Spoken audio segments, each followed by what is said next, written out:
Six, five, four, three, two, one. Good evening. This is Dr. John Bennett, broadcasting from Miami. Tonight we have a continuing one in the continuing series of Google Hangouts regarding Parkinsonism education, and we have Dr. Abdul Rana, a neurologist from Toronto, who's also a world-renowned Parkinsonism educator. He's with us tonight to talk about dopamine and Parkinsonism. Good evening, Dr. Rana. Hi, Dr. Bennett. How are you doing tonight? Very good. Well, we had a little tech problems, but we got through it, and looking forward to hearing from you. Okay, let me start things off with a question. How are the brain and basal ganglia related? The nervous system is anatomically divided into central and peripheral nervous system. The central nervous system consists of cerebral hemispheres, brainstem, and spinal cord. The peripheral nervous system starts from the nerve roots and nerve plexus, and then peripheral nerves which exit from the spinal cord. The different areas of brain, they perform different functions such as language, perception, memory, and judgment. The three parts of brainstem are midbrain, pons, and medulla. The brainstem controls the critical movements or functions such as consciousness, eye movements, swallowing, and breathing. And the pyramidal tracts or the motor pathways, they start from the cerebral hemispheres, they go through corona radiata, internal capsule, and then they synapse on cell bodies in the spinal cord. Now from the spinal cord then originates the peripheral nervous system. The sensory pathways, they start from the periphery and they enter the spinal cord and then they ascend towards the cerebral hemispheres. Now the top of the cerebral hemispheres makes up the gray matter and below which is the white matter, which makes up the nerve fiber tracts. Now coming back to basal ganglia, within each cerebral hemispheres on both sides are the deep masses of gray matter which are called basal ganglia. The basal ganglia are caudate, putamen, globus pallidus, subthalamic nucleus, and substantia nigra. The substantia nigra is located within the ventral midbrain. The caudate and putamen are also called striatum, and the globus pallidus has two parts. It has globus pallidus interna and globus pallidus externa. And substantia nigra, which lies in the ventral midbrain, it has two types: the substantia nigra pars compacta and substantia nigra pars reticularis. The nigrostriatal neurons, which start in substantia nigra and they end in striatum. So the neurodegeneration in Parkinson's disease involves these particular neurons. Now, the putamen and globus pallidus, sometimes they are also referred as a lentiform nucleus. The cerebral cortex, the top of the cerebral hemispheres, it sends an input to the striatum, which is the caudate and the putamen, and from striatum,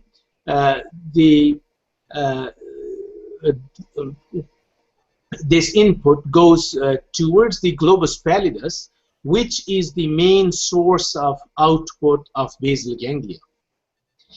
Now, the globus pallidus is then connected to thalamus, and from thalamus this output goes back to cerebral cortex, completing the whole cycle. Now this degeneration of these dopaminergic neurons in the substantia nigra is the cause of loss of dopamine and is the main biochemical abnormality in Parkinson's disease.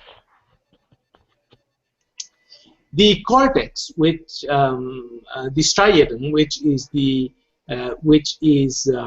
caudate and the putamen, is the main source of input to the basal ganglia, and the globus pallidus is the main source of output of basal ganglia. Now the subthalamic nucleus has a very important connection and a role in this pathway, and it is overactivated in patients with Parkinson's disease. The basal ganglia have a greater role in the modulation of motor behavior rather than execution of the movements. The basal ganglia and cortex, therefore, are connected through a pathway which is quite complex and is called cortico-striato-pallidothalamo-cortical circuit.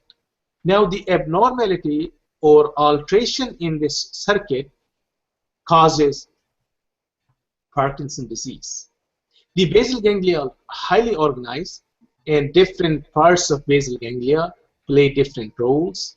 The basal ganglia are also involved in associative memory, working memory, learning, emotions, and planning. Now, this circuit of basal ganglia can be studied through two types of systems. One is a direct pathway, which is through the globus pallidus, internus via striatum, and then back to the cerebral cortex. And the indirect pathway is through globus pallidus internus via globus pallidus externus. Now, the cortico-striatal afferents, they inhibit the medium spiny neurons in the indirect pathway, and they facilitate the direct pathway. So the globus pallidus plays a key role in regulating this motor output of basal ganglia.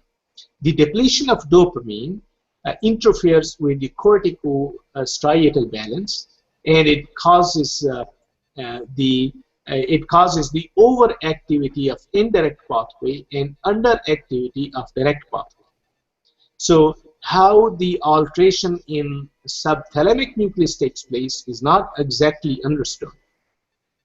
This model of direct and indirect pathways was introduced in the 80s, and it is an oversimplification, but it did help to advance the research, and also it is a tool for the revival of the neurosurgical interventions in Parkinson's disease.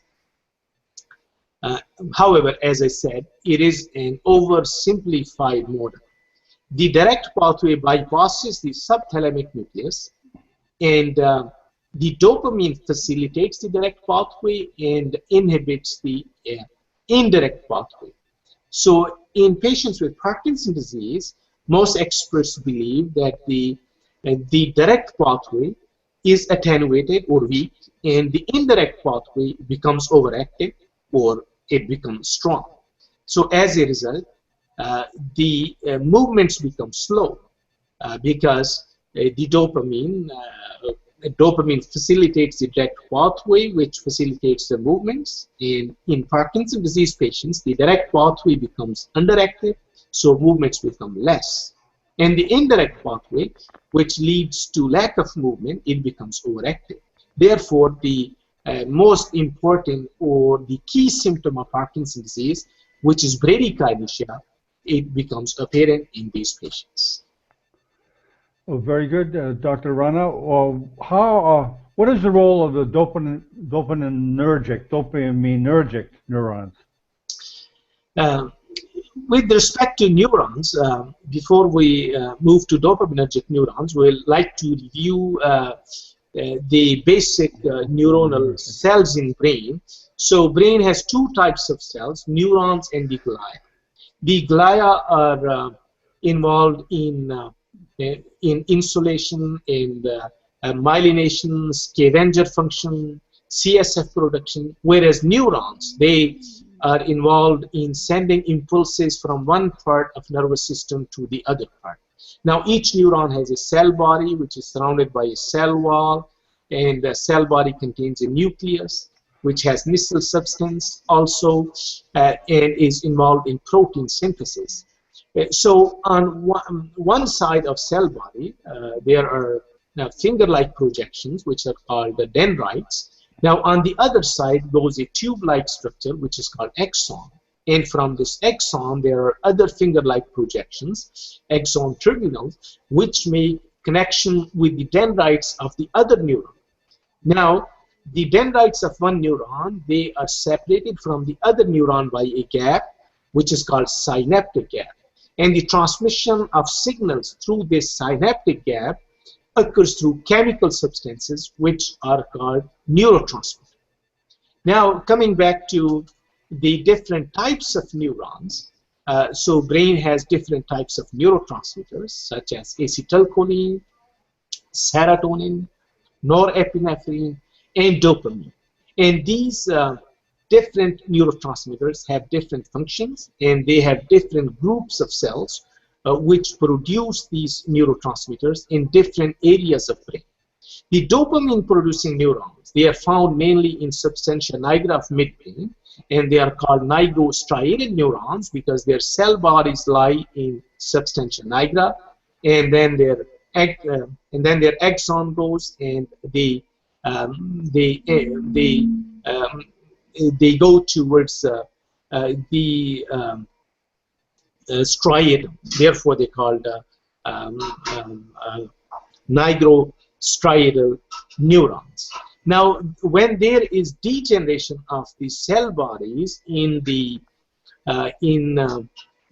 substantia nigra, so this leads to less production of dopamine because the dopamine is produced in cell bodies. So as a result, from substantia nigra to striatum, the flow of dopamine decreases, which leads to lack of movements.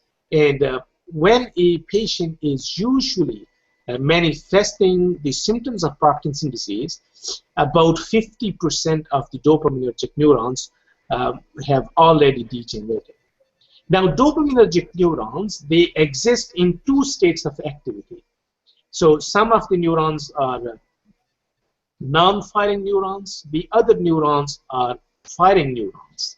Levodopa, which is the main source of treatment of Parkinson's disease, it activates the non-firing neurons, and as a result, the dopamine is released. So when levodopa goes, so it stimulates, and these medium-sized non-spiny neurons, which are located in midbrain, they have lots of branches. So they are called highly arborized, and a single neuron may transmit signals to up to 1 million other terminals. So these dopaminergic neurons, they have a firing rate between 4 to 5 hertz, which is considered a low frequency firing rate. So the other neurons, which I just mentioned, the non-firing neurons, they serve as a reserve population of neurons, and they are stimulated whenever there is a behavioral demand.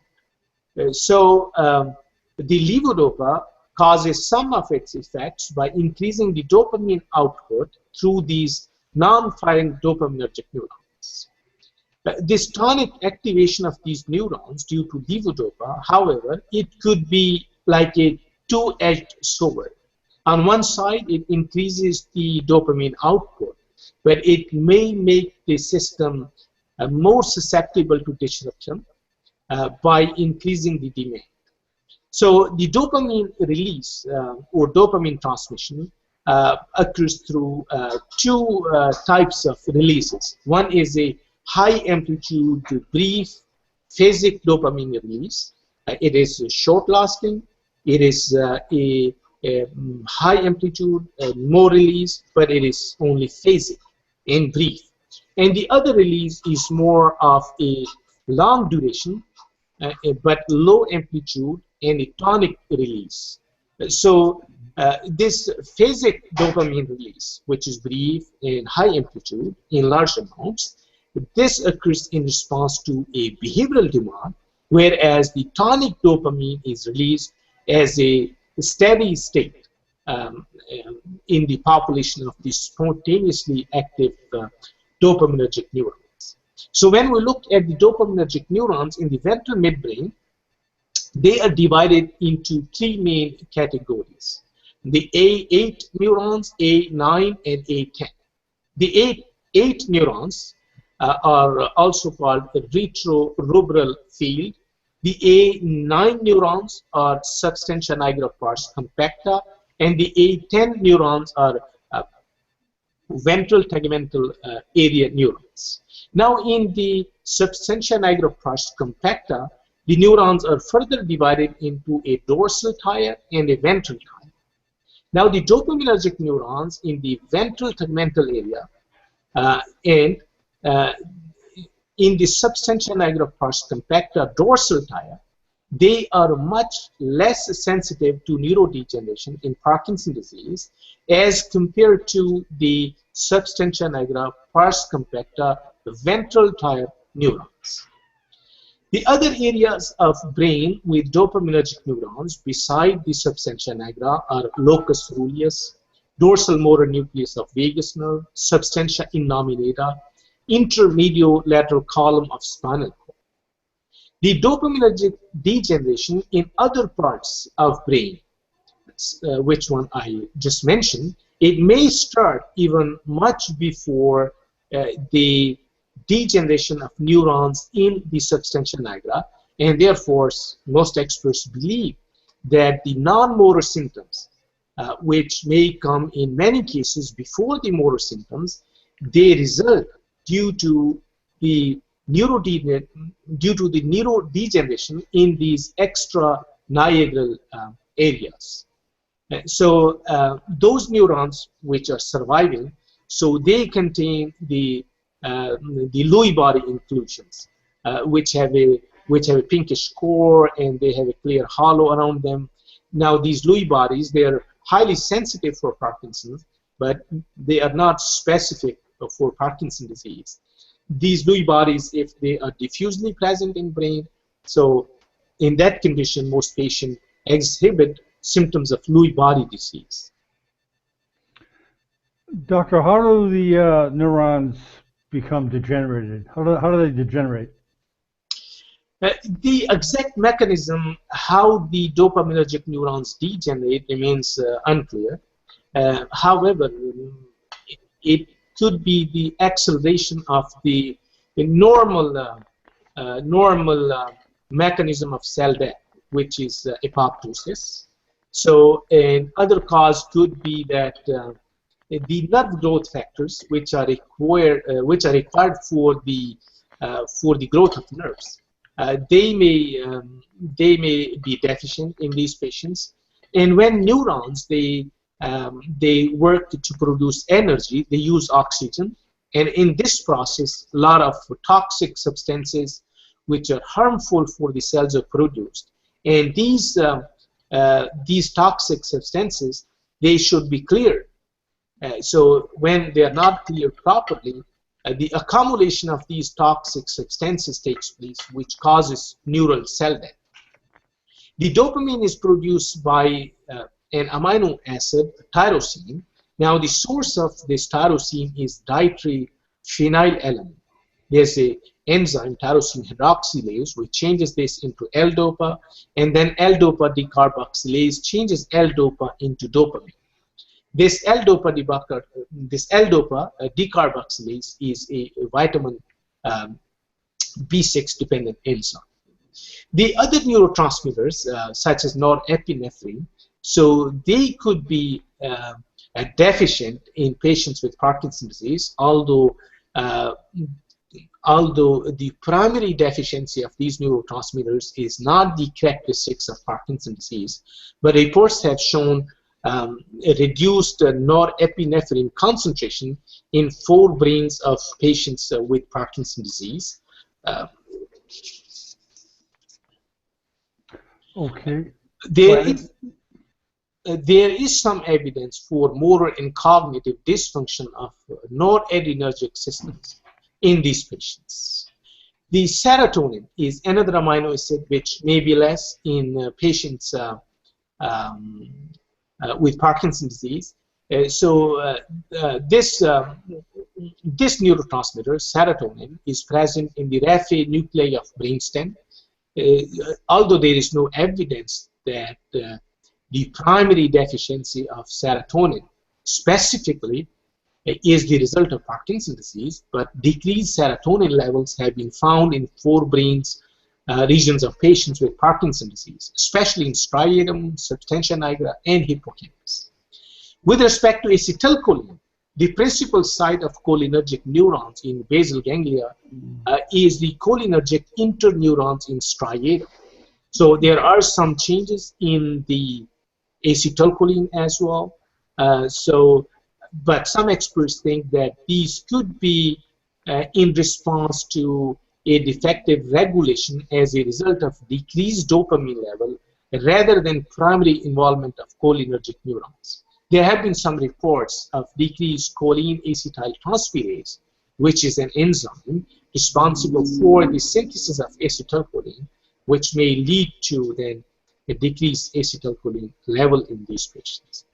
The main neuropathological feature in patients with Parkinson's disease is the loss of neuromelanin-containing dopaminergic neurons in nigrostriatal pathway, which causes the depletion of dopamine and results in bradykinesia and other symptoms of Parkinson's disease. Some of the PET studies have also shown that the motor symptoms of Parkinson's disease before they become clinically apparent, the disease process starts between 4 to 5 years prior to that stage, and these neurodegenerative changes are not just limited to the nigrostriatal pathways, but they do involve many other dopaminergic and non-dopaminergic cell groups, such as locus coeruleus, nucleus basalis of Maynard, as well as raphe nuclei, and they may cause other non-motor symptoms such as cognitive dysfunction, and unfortunately, some of these symptoms may not improve with levodopa. Therefore, the definite diagnosis of Parkinson's disease can be only made by the autopsy when you don't find these dopaminergic neurons, and there is a significant loss of nigrostriatal neurons, and you can see Lewy bodies in those neurons which are surviving. Okay, doctor, very good. Now you mentioned Lewy bodies. What are Lewy bodies? Lewy bodies are eosinophilic spherical bodies which are aggregates of alpha-synuclein, ubiquitin, as well as parkin. Now, these were initially described by a German pathologist, Lewy, and they were named after him. So Lewy bodies are considered a hallmark of Parkinson's disease, and they are not only present in substantia nigra in patients with Parkinson's disease, but other parts of brain such as dorsal motor nucleus of vagus, locus coeruleus, nucleus basalis of Maynard, hypothalamus and intermediolateral column, as well as ventral tegmental area, dorsal tegmental nucleus, periaqueductal gray matter, subthalamic nucleus also have the Lewy bodies. And the other parts such as olfactory bulb and central pontine gray matter, as well as PPN nuclei who have Lewy bodies are considered to be the cause of the non-motor symptoms, which in some cases may appear much before the motor symptoms. Now, these Lewy bodies, although they're sensitive for Parkinson's disease, but they are not at all specific for Parkinson's disease because they can be seen in other conditions as well. Very good. I think that's a good overview of dopamine and Parkinsonism. Anything else to add before we close, Dr. Rana? It's a very complex pathway of basal ganglia connections and their function. The text, the material which we spoke is although seems to be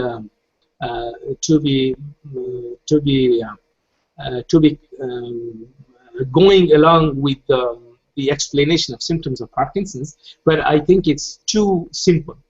There are too many complex connections which we still need to understand more and study them more. Although some of the symptoms are explained by these models which we were speaking, but it's not at all specific for, or at all not explanatory for many other symptoms of Parkinson's disease. Very good. Well, thank you, Dr. Rana, for another excellent presentation in the series on educational videos on Parkinsonism. We'll be back tomorrow night at 9:30 p.m. Eastern Standard Time for another educational episode in Parkinsonism. Good night, Dr. Rana. Thank you very much. See you tomorrow. Thank you.